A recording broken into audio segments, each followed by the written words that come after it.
자, 1절에 보시면 예수 그리스도의 계시다라고 이야기를 하죠. 계시라고 하는 건 뭐냐면 감추어져 있던 것을 드러낸다라는 뜻입니다. 베일에 쌓인 것을 벗긴다. 그래서 사람들로 알게 만든다라고 하는 게 계시입니다.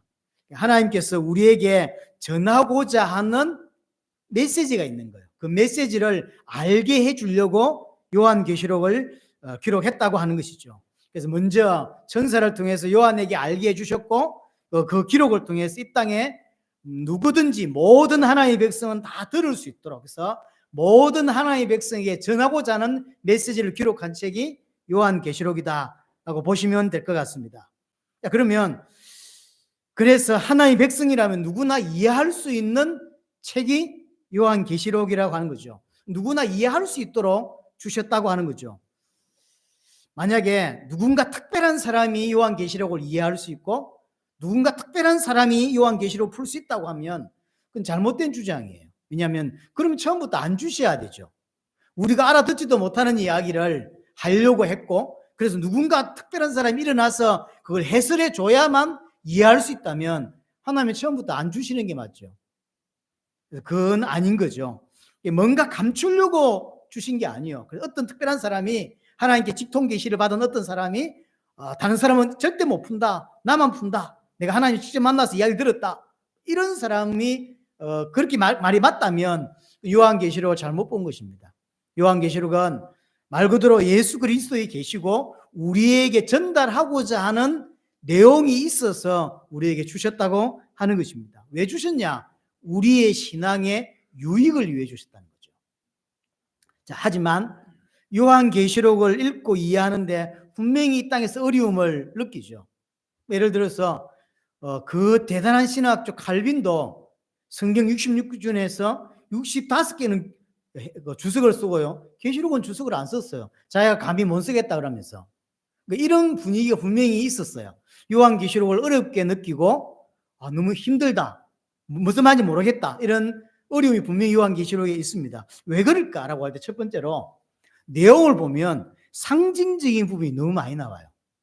아주 살펴보겠지만 용이 튀어나오고 짐승이 나오고 뭐 뿔이 몇 개고 머리가 몇 개인데 그게 왕관이 어떻고 얼굴은 뭐 표범의 얼굴을 닮았다 그러고 발은 곰의 발바닥이라 그러고 도대체 뭘 말하는지를 모르겠는 거죠. 여기에 대해서 이제 신학자들은 어떻게 우리에게 조언을 해주고 있냐면 자꾸 상징들을 끼워 맞춰서 퍼즐 맞추듯이 요한계시록 읽으면 절대로 이해할 수 없다라고 보는 거죠. 이런 거 같은 거예요. 예를 들어서 이런 물건이 있는데 이걸 돋보기로 100배로 확대해 보면 자세히 볼 수 있겠죠. 근데 그 자세히를 다 둘러봤는데 결국 이게 뭔지 모르겠는 거죠. 이해됩니까? 그걸 줄여서 멀리서 보면 이게 종이라는 걸 알게, 십자가가 달린 종이구나를 알 수 있는데 이걸 너무 깊게, 그래서 뭐 7뿔은 뭐고 7뭐는 뭐고 이렇게 하다 보니까 다 알아들었는데 이게 뭐 어디로 가는 건지 모르겠는 거죠.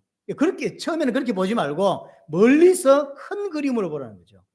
이게 뭐구나, 이렇게. 그래서 요한계시록 전체에서 뭘 말하고자 하는 걸 보고 세밀하게 들어가야 되는데 처음부터 퍼즐 맞추다 보니까 도대체 이해하기 힘들다라고 이제 하게 되는 것입니다. 그래서 서론 두 가지를 먼저 하는 이유도 이것 때문입니다. 전체적으로 요한계시록에서 말하고자 하는 틀을 먼저 이야기하고 그다음에 세밀하게 하나씩 들어가고자 하는 것이고요. 또 하나는 뭐냐면 요한계시록에 나오는 많은 상징들과 새로운 단어들이 그럼 진짜로 새로운 단어들이냐라고 할 때 그렇지 않아요. 창세기에, 그다음에 특별히 스가랴와 다니엘서에 90% 나오는 단어들이에요. 근데 우리는 왜 이렇게 생소하죠?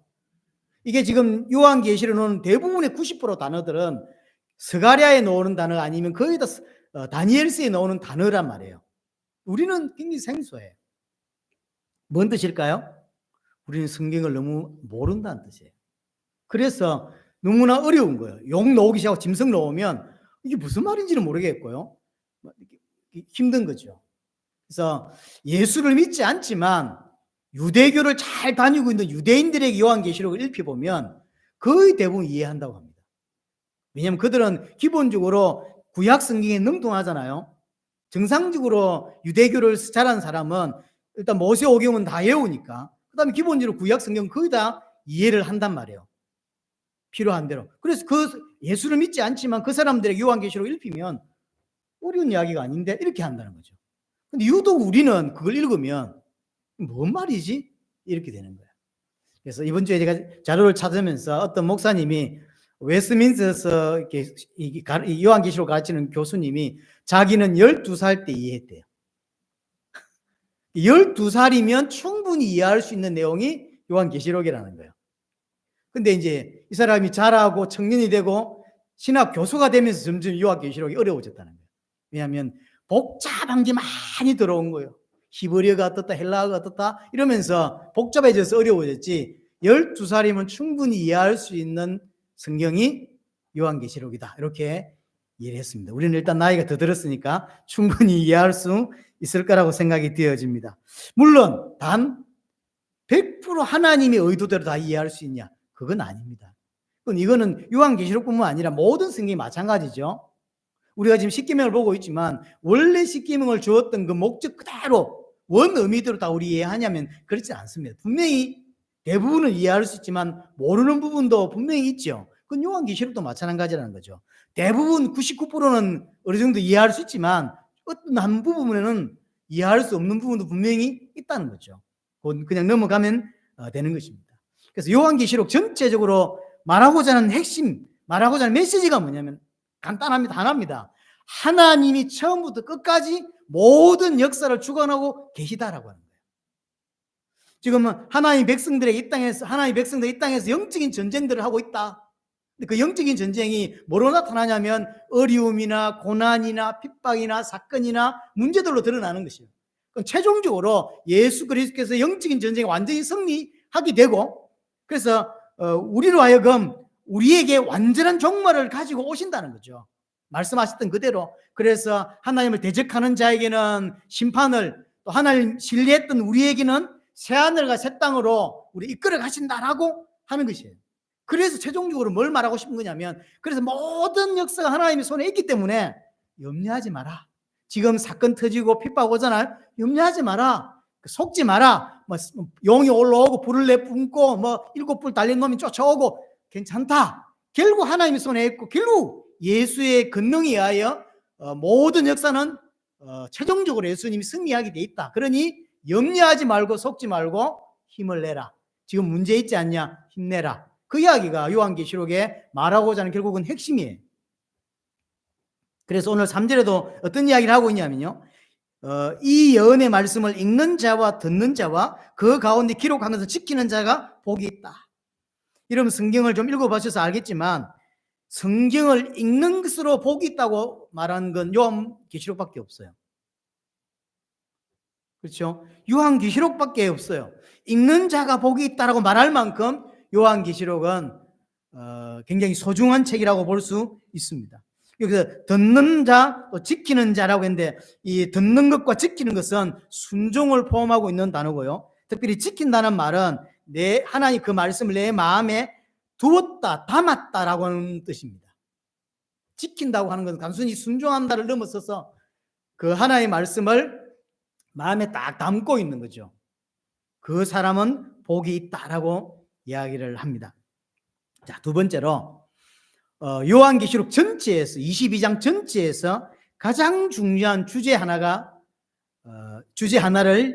함께 나누겠습니다. 자, 13장 1절을 가겠습니다. 13장 1절. 오늘 서론으로 하는 요 이야기가 결국 요한계시록 전체를 설명하는 부분입니다. 13장 1절. 내가 보니 바다에서 한 짐승이 나오는데 뿔이 여리고 머리가 7이고 그 뿔에는 10왕관이 있고 그 머리는 신성 모독하는 이름들이 있더라. 딱 헷갈리죠. 딱 이제 힘들죠. 이 뭘까? 일단 짐승이 뭐며 그 다음에 뿔이 있고 뿔은 또 10이라 머리는 또 7인데 괴물인 거죠. 이런 거 하나하나를 막 따지기 시작하면 어려워지는 거죠.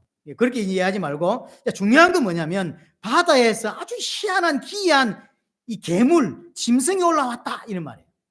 이렇게 이해하시면 되겠고 이게 어디서 나온 장면이냐면 그 앞에 바로 12장 3절 보세요. 하늘에 또 다른 이적이 보이니 보라, 한 큰 붉은 용이 있어. 용이 나왔죠. 머리가 7이요 뿔이 10이라. 그 여러 머리에 7 왕관이 있는데, 그러니까 짐승, 13장 1절에 짐승 이야기를 했고, 이 짐승의 모습과 12장 3절의 용의 모습이 너무 비슷한 거죠.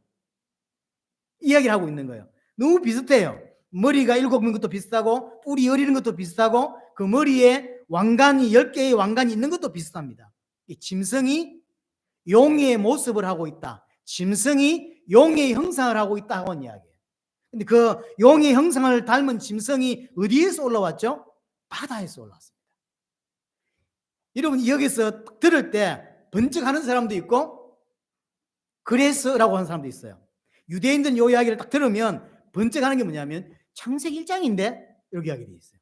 창세기 1장에 보면 무슨 이야기가 나오냐면 흑암이 기쁨 위에 있고 하나님의 영이 수민이 운행하셨죠. 이게 창조 기사의 시작입니다.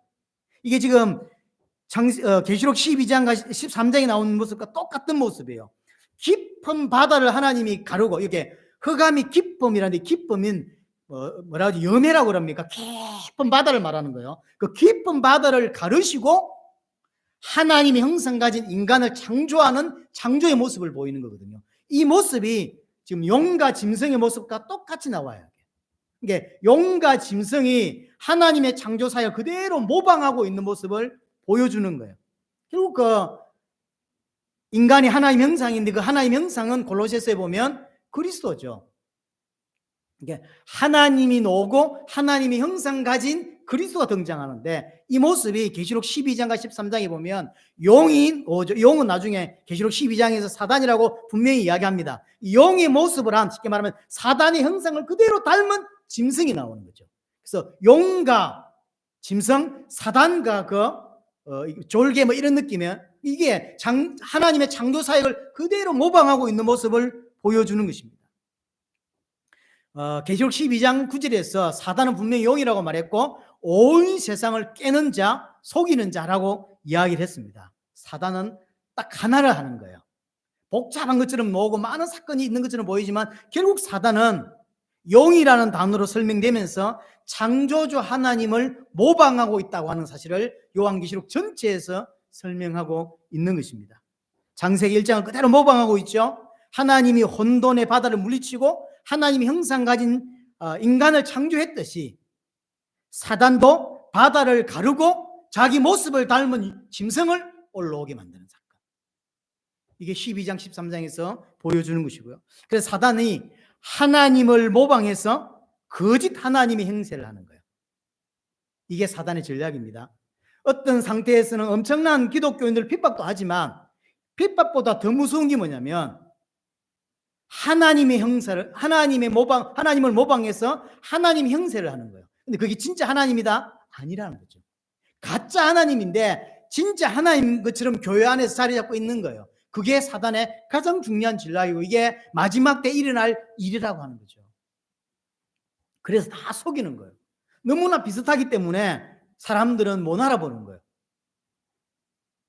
짐승은 특별히 예수 그리스도를 모방했죠. 짐승은 용을 그대로 닮았다고 했거든요. 뿔도 머리 딱 똑같죠. 짐승은 결국 누굴 의미하는 거냐면 예수 그리스도를 모방하고 있는 거예요.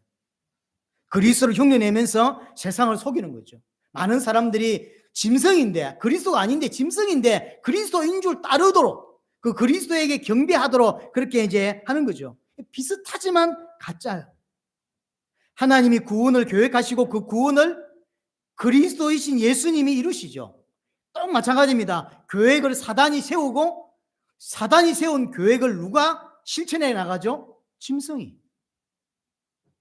그래서 지금 보시면 알겠지만 성삼위 하나님을 그대로 모방하고 있는 모습을 보여줍니다. 자, 13장 2절 보세요.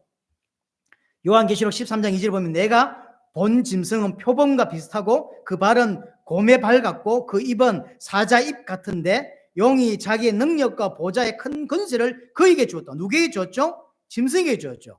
이 어디서든 본 듯한 느낌이 없습니까? 마태복음 28장 마지막. 하늘과 땅의 모든 권세를 하나님이 가지고 있죠. 그 권세를 누구에게 주었다? 예수 그리스도에게 주죠. 근데 오늘 본문에 뭐라 했냐면 용이 그 엄청난 권세를 누구에게 주죠? 짐승에게 주는 거예요. 똑같이 모방을 하고 있는 거죠. 성삼위 하나님은 그대로 모방합니다. 그럼 성령 하나님은요? 그대로 모방합니다. 자, 13장 11절입니다. 11절에 보시면 내가 봄에 또 다른 짐승이 땅에서 올라오니 어린 양과 같이 두 뿔이 있고 용처럼 말을 하더라. 또 다른 짐승이라고 했습니다. 이 또 다른이란 표현이 알로스란 표현인데 이게 여러분들 어디서 보셨냐면 요한복음 14장 16절에서 예수님이 또 다른 보혜사를 너희에게 주사 그랬죠. 요 또 다른이에요. 예, 예수님이 보혜사입니다. 우리를 돕고 하나님께로 인도할 수 있는 보혜사란 말이에요. 근데 예수님께서 뭐라 말씀하냐면 또 다른 보혜사. 그러니까 나와 똑같은 자를 너에게 보냈어요. 누구죠? 성령 하나님이죠. 성령 하나님이 우리를 진리 가운데 인도하시겠다라고 하실 때 쓰신 그렇게 말씀하셨죠. 여기 뭐라 그러냐면 또 다른 짐승이죠. 짐승은 누굽니까? 예수 그리스도를 모방하고 있는 사단이란 말이에요. 그러니까 또 다른 짐승. 그러니까 그대로 짐승과 똑같지만 다른 짐승이죠. 너무나 똑같은 의미예요. 그래서 11절에 다시 돌아가서 뭐처럼 하고 있냐면 어린 양 같이 예수 그리스도를 모방하고 있으면서 두 뿔이 있고 용처럼 말을 하더라. 마치 또 다른 짐승은 하나님인 것처럼 말을 하고 있는 거예요. 짐승과 용을 그대로 드러내는 거죠. 거짓 삼위일체를 지금 표현해주고 있는 것입니다. 요 또 다른 짐승은 나중에 요한계시록 16장 13절에 보면 거짓 선지자라는 표현으로 많이 나옵니다. 그래서 계시록에서는 또 다른 짐승이거나 거짓 선지자는 같은 겁니다. 계속 같이 나중에 계속 나올 건데요. 하여튼 거짓 선지자가 13장 13절 14절 보세요. 이 또 다른 짐승이 계시기 말하면 우리로 말하면 성령과 같은 역할을 하고 있는 사단을 말하는 거죠. 이 짐승이 큰 이적을 행하되 심지어 사람들 앞에서 불이 하늘로부터 땅에 내려오게 하고 엄청난 이적을 행하는 거예요. 거짓 선지자는 거짓 성령 역할을 하고 있고 이것이 큰 이적을 통해 사람들을 미혹한다. 성령의 역사를 그대로 흉내내는 거죠. 방언도 하게 하고 기적도 일으키게 하고 어떤 능력을 행하게 하는, 마치 교회에서 또는 초대교회에 나타났던 기적을 그대로 재현시키고 있는 거예요. 그러니까 사람들이 훅 하고 따라가게 되는 거예요. 이적 때문에. 저게 진짜다. 저게 하나님 역사다. 왜냐하면 사도행전에 나타났던 일을 그대로 또 다른 짐승이 한단 말이에요. 그러니까 저게 사도행전에 나타났던 역사구나. 그래서 사람들이 막 따라가게 만드는 거죠. 저게 참 교회구나. 이렇게 따라가게 만드는 거예요. 자, 그래서 14절에 보면 짐승 앞에서 받은 바 이적을 행함으로 땅에 거하는 자들을 미혹하며, 그렇습니다. 땅에 거하는 자들에게 이르기를 칼에 상하였다가 살아난 짐승을 위하여 우상을 만들라 하더라. 결국은 칼에 상하였다가 살아난 짐승을 섬기도록 만드는 일을 한다고. 나중에 설명하겠지만 칼에 상하였다가 살아난 짐승은 뭘 모방하고 있을까요? 13장에서도 그 이야기 나중에 초반부에도 이야기할 건데요. 칼에 상하였지만 안 죽었어요. 예수 그리스도는 완전히 죽으셨다가 부활하셨잖아요. 이걸 모방하고 있는 거예요. 안 죽었는데 죽은 것처럼 하고 다시 살아났다. 그래서 그를 경배하게 해요. 그래서 이 거짓 선지자 내지는 또 다른 짐승은 여러 가지 기적과 이적을 통하여 짐승을 숭배하게 하는 거예요. 이 짐승은 예수 그리스도를 그대로 모방하고 있는 자죠. 그래서 용이나 짐승, 또 다른 짐승은 성삼위 하나님을 그대로 모방해서 보여주는 겁니다. 거짓 삼위일체의 모습인 거죠. 요 중에서도 특별히 거짓 그리스도, 짐승의 모습에 대해 조금 더 보겠습니다. 다시 13장 1절입니다. 13장 1절에 보면 아까 보셨듯이 그게 뿔이 10이고 머리가 7이고 그 뿔에 10왕관이 있다라고 했습니다. 19장을 가볼게요. 19장 11절 보세요. 또 내가 하늘이 열리는 것을 보니 백마 그것을 탄 자가 있으니 백마를 탄 누가 와요. 이건 진짜 그리스도를 두고 하는 소리입니다. 그게 보니 그 이름은 중심과 진실이라. 그가 공의로 심판하며 싸우는데 12절 그 눈은 불꽃 같고 그 머리에 많은 관들이 있고 그렇죠.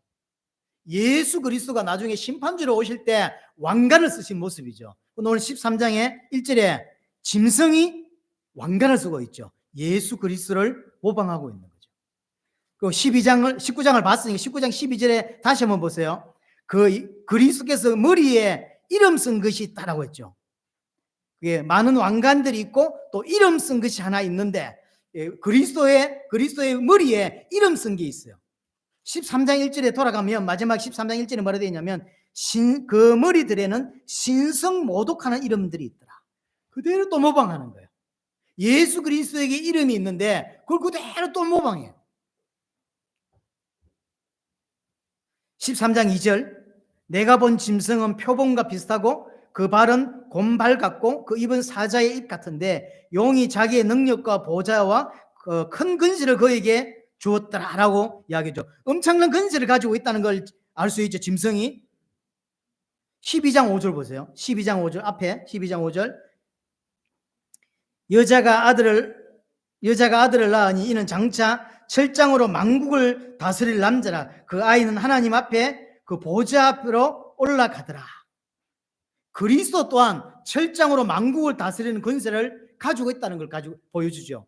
이게 예수 그리스도가 철장으로 만국을 다스리는 권세를 가지고 있는데 짐승도 그리스도를 모방하고 있는 짐승도 어마어마한 권세를 가지고 있다는 걸 보여주죠.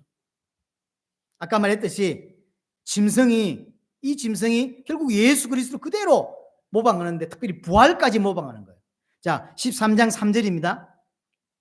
그의 머리 하나가 상하여 죽게 된 것 같더니 죽게 되었죠. 안 죽었습니다. 그 죽게 되었던 상처가 나음에 안 죽고 살아났어요. 살아났단 말이 이상하죠. 안 죽고 죽을 것 같았는데 살아난 거예요. 온 땅이 놀랍게 짐승을 따르게 됩니다. 자, 13장 14절 아까 봤는데요. 칼에 상하였다가 살아난 짐승을 위하여 우상을 만들라 하더라. 예수 그리스도의 부활을 그대로 모방하는 거예요. 실제로는 죽지 않았습니다. 하지만 거짓말인 거죠. 죽지 않았는데 마치 죽었다가 부활한 것처럼 하는 거예요. 예수 그리스도를 모방해서 죽었다가 부활한 것처럼 이제 미혹하고 속이는 거죠.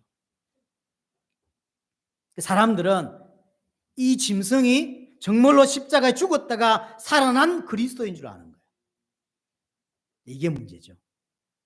그래서 믿음이 없는 사람, 진짜 믿음의 눈을 가지고 있지 않은 사람은 이걸 구별할 줄 모르는 거예요. 이게 사단의 전략이에요. 진짜 십자가 지고 부활하신 그리스도가 있는데 마치 죽었다가 부활한 것처럼 이야기하면서 그리스도라고 하는 거예요. 그리고 일반 사람들은 진짜 그리스도와 가짜 그리스도를 구별 못하는 거예요. 마치 우리가 그 위조 지폐를 구별 못하듯이, 왜냐하면 우리는 전문가가 아니잖아요. 전문가가 아니니까 이게 뭔지 잘 모른다고요. 그런 것 같은 거죠. 진짜 믿는 자, 믿음의 눈을 가진 자는 진짜 그리스도와 가짜 그리스도를 구별할 수 있는데 그냥 자기 육신을 위해서 교회 온 사람은 들으면 이걸 구별 못하는 거예요. 근데 사단의 전략 중에 가장 큰 게 뭐냐면 이거예요. 핍박이 아닙니다. 죽으려고 하면 죽어버리면 되는데 이거는 너무나 똑같이 모방을 하기 때문에 특별히 교회 안에 마지막 때 주의 재림 있기 전에 마지막 때 일반적으로 일어날 일들이에요. 그래서 교회 안에서 가짜 그리스도를 계속 선포하는 일이 벌어진다라고 하는 거예요. 근데 그거 구별 못하면 구별 못하는 거예요. 너무나 똑같아요. 그래서 많은 성도들이 그 가짜 그리스도 죽은 척하고 안 죽었는데 살아났단 말이 이상하잖아요. 근데 사람들은 그걸 죽었다가 살아났다고 믿는 거예요. 그걸 그리스도라고 믿게 되는 거죠. 근데 그럴 수밖에 없는 게 뭐냐면 이적을 행하니까요. 자, 우리가 예를 들어서 우리 교회가 진짜 교회야. 진짜 교회가 돼야 되겠죠. 진짜 교회인데 아무 일이 안 일어나. 저와 여러분 만났는데 사람이 더 빠졌지 부흥도 안 되고 안 일어나. 근데 옆에 교회 하나 세우는데 5년 만에 1000명이 모이는 거죠. 사람들이 뭐라 할까요? 저거 진짜다. 그렇게 되겠죠. 그런 걸 통해서 계속 누가 뭐 욕할 수 있겠지만 많은 대형교들 중에서 이런 모습이 있습니다. 이걸 구별할 수 있는 눈이 있어야 돼요. 은혜, 어떤 은사나 방언이나 기적이나 어떤 이런 것들이 막 일어나니까 여러분들이 좀 객관적으로 이 교회 하나빛 교회 봤더니요.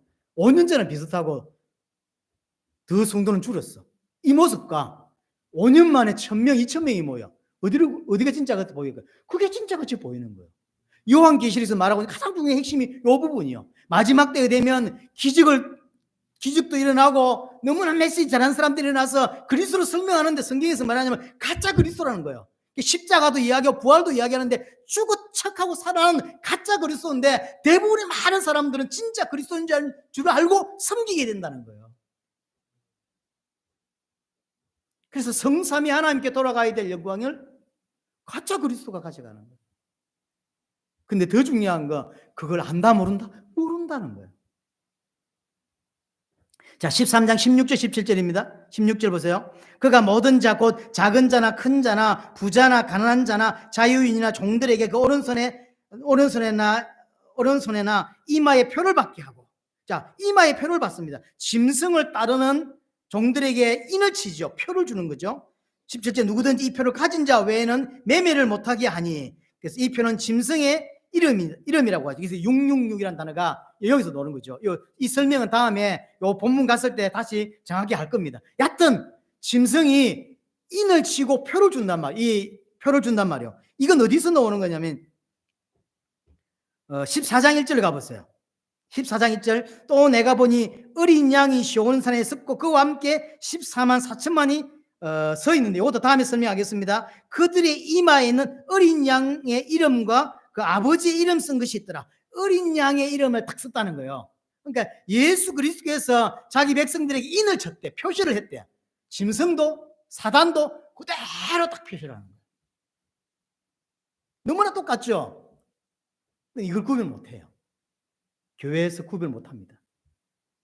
믿음의 눈 가진 자만, 여러분들 자꾸 제가 설교를 통해서 계속 믿음 이야기를 하고 그 진짜로 믿게 되었을 때만 그 부분을 알게 된다고요.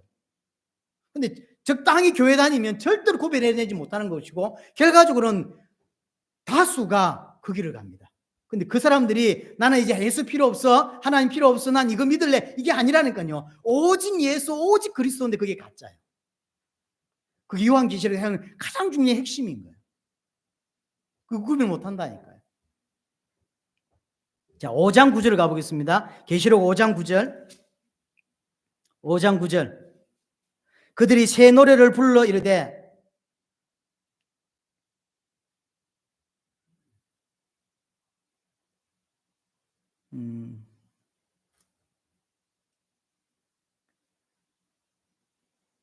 자, 5장 9절에 보면 그들이 새 노래를 불러 이르되 두루마리를 가지고 그 인봉을 떼기에 합당하시도다. 일찍이 죽음을 당하사 각 족속과 방언과 백성과 나라 가운데 사람들을 피로 사서 하나님께 드리고, 이렇게 이제 찬양하는 모습이죠.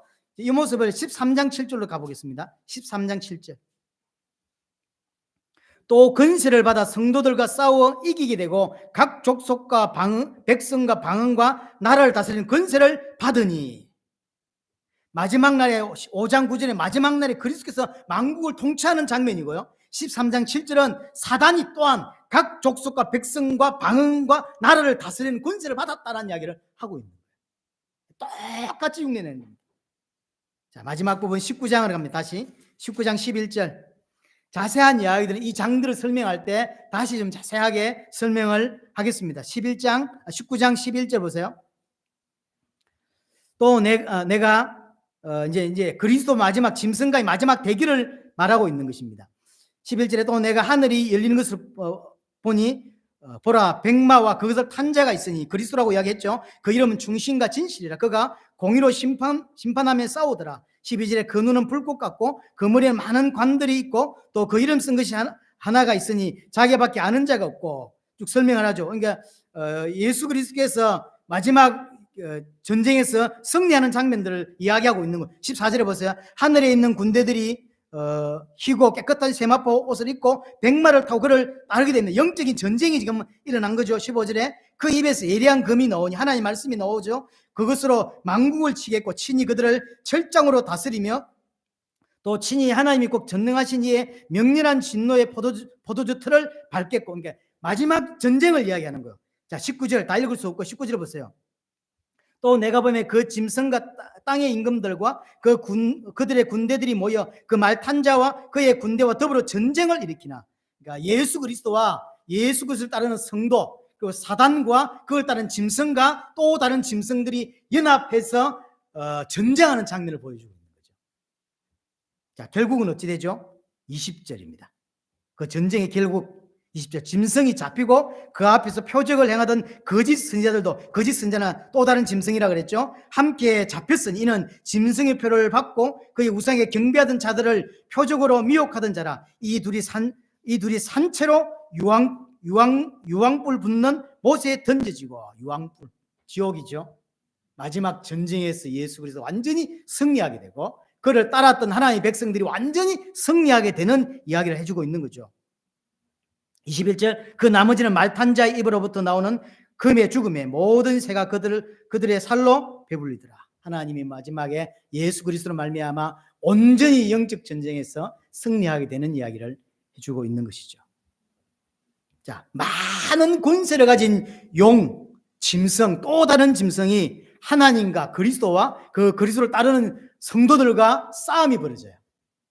결국은 어떻게 되냐? 가정 다 폐일어나고 결국은 하나님을 신실하게 믿는 하나님의 백성이 예수 그리스도로 말미암아 완전히 승리하게 된다라는 이야기. 그리고 우리를 새하늘과 새 땅으로 완벽하게 인도하신다. 그러니 지금 내 앞에 있는 여러 가지 어려움과 문제 아무것도 아니다. 결국은 예수 그리스도 승리하게 될 것이고 우리가 승리하게 될 것이고 그날이 속히 온다. 혹시 문제 있냐? 괜찮다. 기다려라. 혹시 어렵냐? 괜찮다. 인내해라. 조금만 참아라. 누가 묻겠죠? 죽을 만한 일이 생겼으면 요한계시록 뭐라면 죽으면 된다. 그렇게 이야기해요. 아무것도 아니다. 우리는 죽을 일이면 죽으면 된다. 아무것도 아니다. 문제 있으냐? 참아라. 힘내라. 결국은 그리스도가 승리한다. 이게 요한계시록의 핵심이에요. 어마어마하게 지금 사단이 교회 안에서 엄청난 일을 하는데 그게 핍박하는 게 아니에요. 분명히 핍박이 있을 겁니다. 마지막 때는 분명히 핍박이 있다 그랬어요. 하지만 제가 볼 땐 핍박보다 더 중요한 건 오늘 제가 설명한 이 부분이에요. 가짜 그리스도가 증언되게 하고 가짜 하나님이 증언되고 가짜 삼일체가 증언되어서 그게 가짜인 줄 모르고 성도들이 눈이 없으니까 믿음이 없으니까 그걸 따라가는 거죠. 그래서 따라가니까 응답이 온단 말이에요. 어떤 사람이 방언을 하고 기적을 한단 말이에요. 그러니까 우리 같은 교회 와서는 아무런 감흥이 없었는데 그런 데 가니까 아 이게 진짜 교회구나. 그래서 사람들이 계속 그쪽에 밀리는 거예요. 예수님이 말씀하신 것 중에서 진짜 성도가 가는 길은 좁고 흠준하다 그랬죠. 그게 진짜 좁고 흠준해서 안 가는 게 아닙니다. 길은 분명히 넓은 것 같아요. 우리가 가는 길이 좁다고 이야기하잖아요. 그게 실제 좁아서가 아니고 대부분은 그 길을 안 간단 말이에요. 틀린 길을 가요. 그게 맞다고 생각하는 거예요. 이게 앞으로 교회에서 일어날 중요한 일입니다. 자, 결론적으로 계시록은 지금 우리에게 주는 메시지라는 걸 기억하셔야 돼요. 이 이야기는 조금 더 자세하게 다다음 주겠죠. 32번째 이야기를 한 번 더 하겠습니다. 천년왕국에 대한 이야기를 먼저 좀 하고 출발을 할 건데요. 왜 그 이야기를 먼저 하려고 하냐면 이 요한계시록이라는 이 책이 정말로 먼 미래에 있을 일인가 라고 하는 거예요. 그럼 우리는 별 중요하게 안 봐도 되죠. 이 앞으로 500년 후에 1000년 후에 있을 거면 뭐 예상만 하면 되죠. 그렇겠구나. 하지만 성경은 뭐라고 이야기하냐면 지금 일어나고 있는 일이라는 거예요. 지금 일어나고 있는 일이라. 엄청난 핍박이 그래서 요한계시록 잘못 읽으면 두렵죠. 제가 초등학교 때인가 중학교 1학년 때 읽은 중에 이렇게 들림 받는 거 뭐라 그러죠? 휴거 책 잘못 읽었다가 힘들어 한 달 넘게 힘들었습니다. 큰일 나겠다. 나 똑바로 믿어야지. 이러다가 내 중국 못 가겠구나. 이런 그 이야기를 제가 다음번에 32번째 이야기 할 건데요. 중요한 건 그런 이야기들을 먼 미래로 생각하는 거예요. 그러면 요한계시록 지금 읽을 필요가 없죠. 아니라는 거예요. 결국은 지금 엄청난 박해와 엄청난 용의 활동과 이런 것들이 지금 일어나고 있다고 봐야 되는 거예요. 그게 맞는 것이죠. 그래서 오늘날 일어나고 있는 일입니다. 사단은 지금도 성삼위 하나님을 모방하고 있고 거짓 그리스도를 믿게 만들도록 하고 있습니다. 그래서 사실은 우상 숭배를 하게 만드는 거죠. 오늘 오전에 말씀드렸지만 간음하게 만들고 있는 거예요. 근데 유대인들은 그걸 자기는 간음하지 않는다라고 생각했죠. 간음하는 자를 보면 패 죽여야 된다라고 자신만만했던 거예요. 하지만 하나님이 원래 그걸 주신 의미는 그게 아니었어요. 간음한 여자는 니나 똑같다라는 걸 말씀하고 싶은 건데 본인은 틀리게 깨닫고 있죠. 예수 그리스도를 이야기하는 척하면서 거짓 그리스도를 이야기하죠. 예수 그리스도의 십자가와 부활을 이야기하는 것 같지만 진짜 그리스도가 아니라 가짜 그리스도를 이야기하고, 그래서 죽다가 죽을 것 같았는데 살아난 자지 그리스도가 아닙니다. 그리스도는 확실히 죽었고 3일 만에 부활했거든요. 근데 죽은 척 했다가 살아난 이 가짜 그리스도죠. 이게 비슷한 예수를 전하는 거예요. 왜 속냐? 기적이 일어나거든요.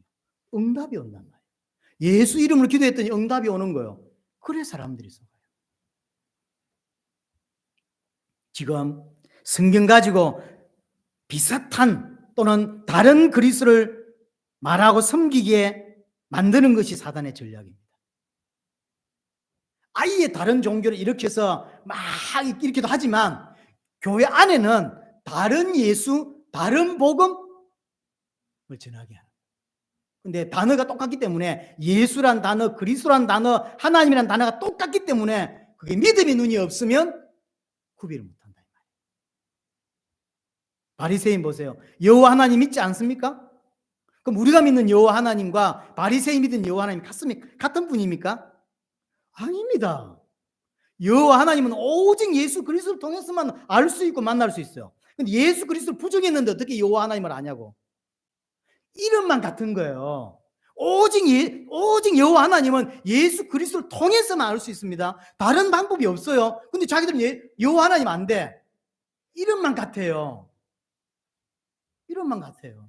천주교 마찬가지입니다. 천주교 우리가 다 쓰는 단어가 비슷하게 많잖아요. 성경도 비슷한 거 들고 있고. 그럼 천주교가 믿는 예수 그리스도가 우리가 믿는 예수가 같습니까? 틀립니다. 이슬람이 믿는 예수 그리스도 우리가 믿는 예수가 같습니까? 틀리다니까요. 초대교회에서 보세요. 고린도 후서에서 분명히 다른 예수, 다른 영이라고 이야기했죠. 초대교회부터 있던 일입니다. 사단의 가장 큰 전략 중 하나가 교회 안으로 들어와서 다른 예수를 전하게 하는 거예요. 다른 복음을 믿게 하는 거죠. 근데 그렇게 믿고 따르는 사람들이 다른 예수라고 생각할까요? 아니죠. 그리스도라고 믿는 거예요. 여호와 하나님이라고 믿는 거예요. 교회 안에 어마어마한 번영신학들이 들어와서 미국에서 가장 히트친 사람들이 조엘 오스틴입니까? 이름 뭐죠? 말하는 대로 된다. 긍정적 사고방식.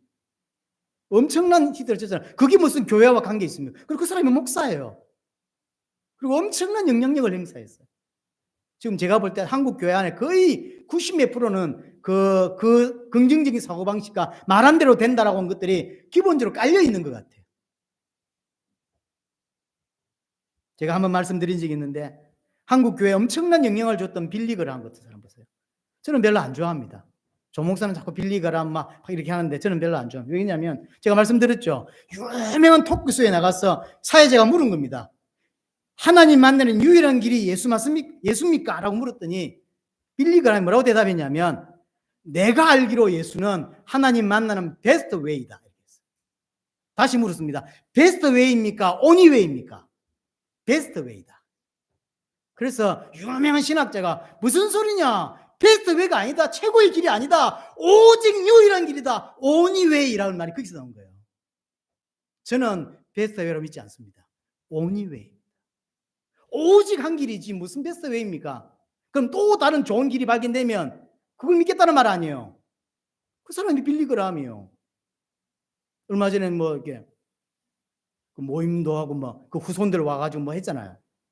의미는 좋아요. 한국 교회를 부흥시키게 하는 여러 가지 역할을 한 건 분명합니다. 하지만 그가 가지고 있는 깊이 있는 복음에 대한 생각을 우리는 해볼 필요가 있다고 생각합니다. 또 누가 욕하겠죠. 이걸 들으면 뭐 많이 안 들으니까 다행히. 그럼 그들이 말하는 예수 그리스도가 진짜 성경에 말하는 예수 그리스도가 맞냐고요. 육신을 따르게 하고 세상을 따르게 합니다. 물질적인 번영, 풍요를 가져다 줄 우상 숭배를 하고 있는 거잖아요. 예수 그리스도를 말하면서 결국 우상 숭배하는 거잖아요. 우상인 줄 모르고 섬깁니다. 사단은 거짓 복음을 따르도록 기적과 응답으로 계속 돕고 있다는 걸 아셔야 돼요. 가짜 그리스도를 믿게 만듭니다. 그래서 계시록은 그런 어마어마한 일들이 막 일어날 건데 한쪽에서는 핍박이 일어나고 사건이 벌어지고 한쪽에서는 거짓 그리스도가 계속 전파되고 있는데 속지 마라. 결국은 예수 그리스도가 완전한 승리를 하게 될 것이고 그걸 믿은 사람들 또한 새하늘과 새 땅으로 온전히 들어가게 될 거니 걱정하지 말고 속지 말고 힘내라. 그 이야기거든요. 그 속지 말라고 주신 게 계시록이에요. 그래서 계시록의 굉장히 중요한 부분을 이 부분을 차지하고 있는 거죠. 전체 흐름 중에 가장 중요한 부분입니다. 성경에서 말하는 진짜 예수 그리스도를 믿고 진짜 여호와 하나님을 믿도록 하기 위해서 계시록을 주셨다. 지금 우리가 하고 있는 여러 가지 이런 싸움들이 영적인 싸움입니다. 개인적인 고민, 개인적인 여러 가지도 있겠지만 또 사회적인 핍박 이런 것도 전부 다 합쳐서 영적인 싸움인데 그 영적 싸움에 믿음을 놓치지 말고 끝까지 믿음의 싸움을 싸우라. 왜? 예수 그리스도 결국은 이길 거니까. 그 말이에요. 우리 눈에는 가짜가 이기는 것처럼 보이고 우리 눈에는 틀리게 믿는 사람들한테 잘 되게 보이잖아요. 아니다. 결국은 그들은 심판받게 될 거다. 결국은 예수 그리스도만이 승리한다. 그러니 속지 말고 힘내고 낙심하지 말고 끝까지 믿음의 싸움을 싸워가라. 경주해라. 이게 요한계시록 결국은 마지막인 거예요. 여러분에게 요한계시록이라는 중요한 책을 통해서 또 우리에게 나타난 여러 가지 일과 또 중요한 하나님의 음성을 꼭 듣게 되기를 바랍니다.